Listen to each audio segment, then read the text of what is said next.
Goeiemôre almal, wees gegroet in die wonderlike naam van Jesus op hierdie geseënde Woensdagoggend en dankie dat ek die voorreg het om vir julle elkeen met 'n woord te kan bedien vandag. Vandag wil ek bietjie met julle gesels dat ons ook 'n verantwoordelikheid het teenoor God. En jy gaan dalk nou vir my vra, hoe bedoel jy? Hoor my uit.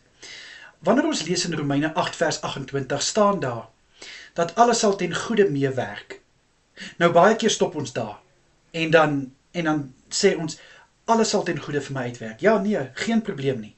Maar die stukkie daarna sê vir die wat hom liefhet.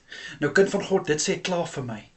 Dat natuurlik sal God vir jou alles laat uitwerk, maar jy het 'n verantwoordelikheid van jou kant af ook. Jy moet vir God lief wees, want ek meen dit is hoe 'n verhouding werk. Two ways, soos hulle in Engels sê. En dieselfde as ons in Spreuke 3 vers 6 lees, dat hy sal ons paaie vir ons gelyk maak. Ons sien daai deel, maar ons vergeet wat in Spreuke 3 vers 5 staan, dat vertrou God, plaas jou vertroue op hom. En dan die eerste gedeelte in vers 6, ken hom in al jou weë, dan sal hy jou paaie vir jou gelyk maak. So weer eens kind van God, is hier vir ons 'n duidelike aanduiding, dat ons het ook 'n verantwoordelikheid teenoor God. Dat God sal ons paaie vir ons gelyk maak, natuurlik. Maar ons moet hom vertrou om dit te kan doen, want dit help nie ons vertrou hom glad nie. Hoe moet God dan ons paaie vir ons gelyk maak? En dit help ook nie ons sê ja, God sal ons paaie gelyk maak nie, maar ons jag net aan. Ons ken hom nie eers nie. So hierdie is vir my net 'n duidelike bewys, van God, dat ons moet seker maak ons verhouding met God is op 'n vlak dat ons met vrymoedigheid kan sê, ja, alles sal ten goeie meewerk, want ek het God lief. Ja, God sal my paaie vir my gelyk maak, want ek ken hom in al my weë.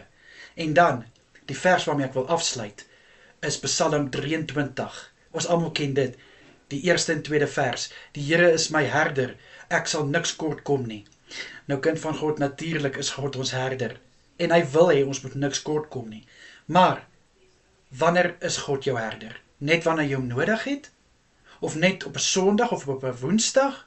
Nee my broer en suster, God is ons herder 24/7. Elke oomblik van die dag moet ons hom herken as ons herder. En dan sal ons niks kort kom nie.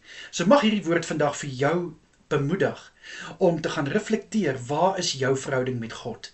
Is God die een wie jy vertrou? Is God die een vir wie jy lief is? En is hy jou herder?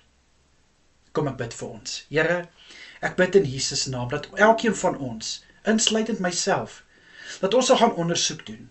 Dat ons sal gaan reflekteer, waar staan ons met ons verhouding met U? Liewe Here, is U ons herder net nou en dan? Vertrou ons U net wanneer dit ons pas? Is ons vir U net lief as ons iets kan kry? Ek bid in Jesus naam, Here, as enige een van ons daai denkwyse het, bid ek dat dit nou gebreek sal word in Jesus naam, dat dit gebind sal word in Jesus naam, dat ons U volkome sal vertrou, dat U ons sal ken in al ons weë, dat ons vir U sal onvoorwaardelik lief wees, en dat U ons herder sal wees, van die oggend tot die aand, 24/7. Asseblief Vader, in Jesus Christus naam is dit my gebed. Amen en amen.